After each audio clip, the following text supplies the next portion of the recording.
So ఇక మంత్రి పదవి ఆశించడంలో తప్పు లేదు అని వివేకే అంటున్నారు. సామాజిక న్యాయం చేయాలన్న తపన రాహుల్ గాంధీకి, ఇటు రేవంత్ రెడ్డికి ఉంది. తెలంగాణలో సామాజిక న్యాయాన్ని అమలు చేయాలని రాహుల్ భావిస్తున్నారన్నారు. రాహుల్ ఆలోచనలతోనే నాకు మంత్రి పదవి దక్కింది అంటున్నారు వివేక్ ఏమంటున్నారు ఒకసారి చూద్దాం.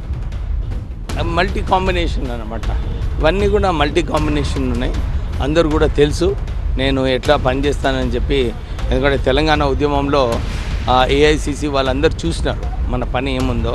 నేను ఎంపీగా కూడా ఉద్యమం చేస్తూ నా నియోజకవర్గంలో 400 కోట్ల రూపాయలు వాటర్ సప్లై, 400 కోట్ల రూపాయలు roads, railway over bridges, reopening of Ramagundam fertiliser corporation పని కూడా చూసి అదొకటి.